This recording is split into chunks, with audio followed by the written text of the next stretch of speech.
dari alumni itu, termasuk Perang Seda, ya, termasuk Elmani, ya.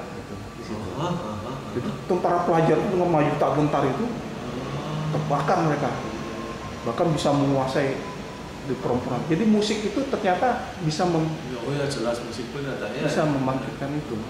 Itu yang menarik. Ya, itu yang saya bongkar. Cuman saya dapat baru 4. Ya sulit ya, karena pilih dari mana sudah tidak ada ya mengenai satu nusa satu bangsa. Nah, satu nusa bangsa itu diciptakan di Jogja juga. Ketika Elmani menjadi penyiar radio di RRI. Jadi dia transformasi tentang 28 Oktober. Sumpah Pemuda. Nah, itu yang dikaitkan itu, lagunya dibuatkan seperti itu. Karena kekompakan pemuda di Yogyakarta berjuang itu, lagu itu diangkat oleh Elmani. Meskipun lagunya himne, tapi itu juga bisa bisa membakar. Jadi itu kira-kira. Masih menulis lagi kan ya.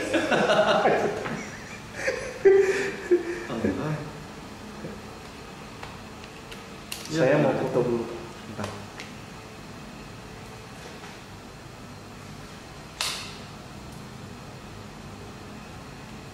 Maaf ya, Romo.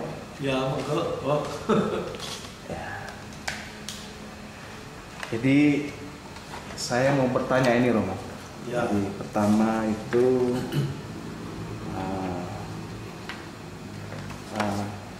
ini. Kenapa Romo dulu mengajarkan kepada kita itu ilmu bentuk analisa tahun 7980 itu pendekatannya melalui lagu-lagu nasional. Apa alasan Romo?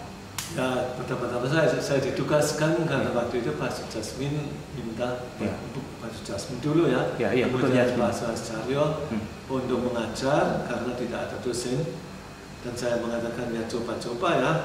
Saya studi juga dengan apa membuat diktat waktu itu, dan saya merasa mengapa kita pakai contoh-contoh yang dari Eropa.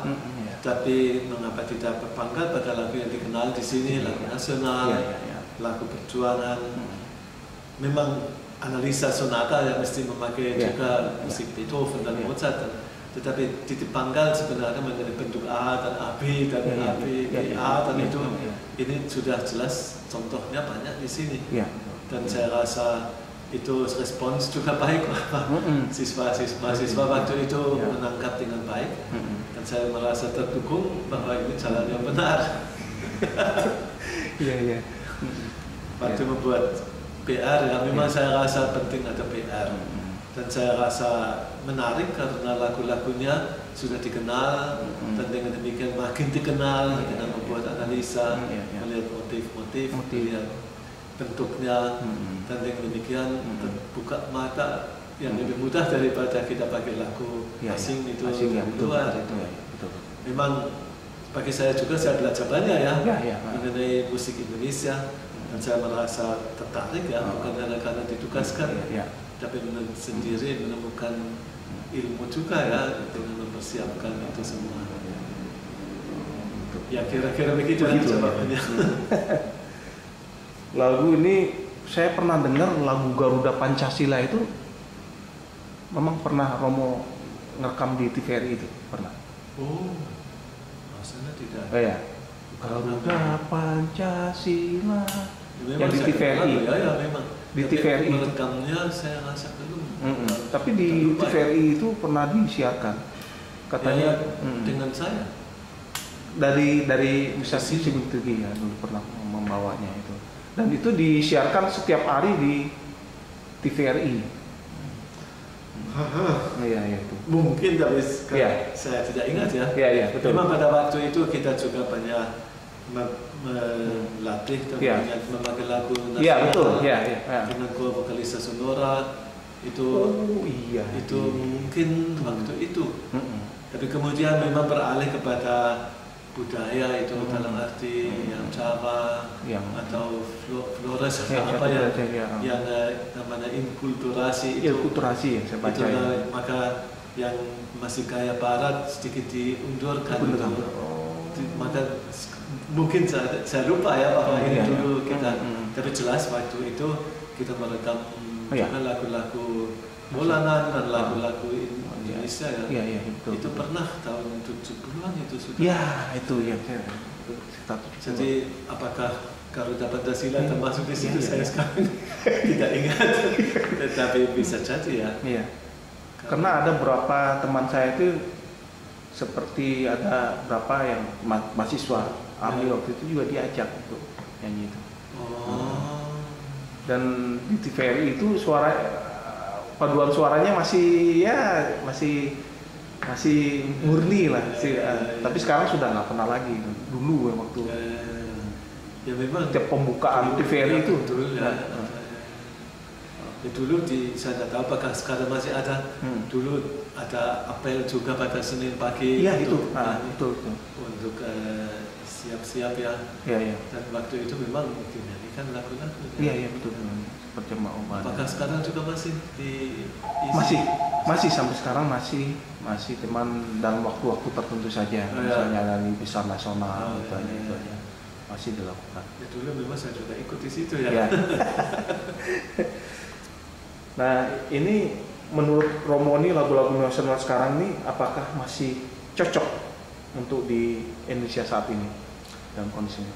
Saya merasa lagu perjuangan dan lagu nasional mempunyai makna dan itu ya, saya syukurlah tadi diberitahu oleh Bapak bahwa ini ada hubungan dengan peristiwa tertentu dan saya kira Indonesia berkembang dan mesti membutuhkan akar dan akar-akar itu dari Bung Karno, akar-akar yang dulu dicantumkan dalam lagu nasional itu itu tetap memberikan informasi, inspirasi untuk zaman sekarang itu.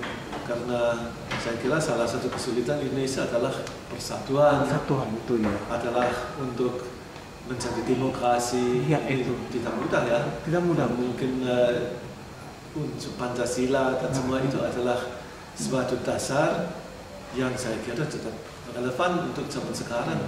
Maka saya yakin bahwa lagu-lagu ini tetap bernilai juga pada zaman sekarang abad ke-21 itu sudah 70 tahun sesudah didirikan Republik Indonesia.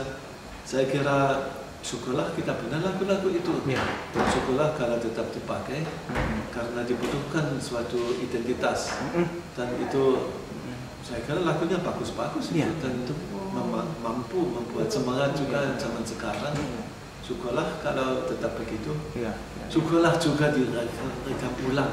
Dulu ada rekaman yang sejarah dari tahun 50-an. Tetapi akhirnya diganti juga RRI sekarang punya rekaman yang lebih bagus daripada yang dulu-dulu ya. Itu pasti juga menguntungkan bahwa ada bunyi yang lebih bagus daripada yang asli. Meskipun juga ada arti nilai sejarah rekaman dari tahun 50-an, tetapi rasanya sekarang lebih bagus dengan ada rekaman nasional yang baru itu. Yang sekarang kan Singgi yang membuatnya itu.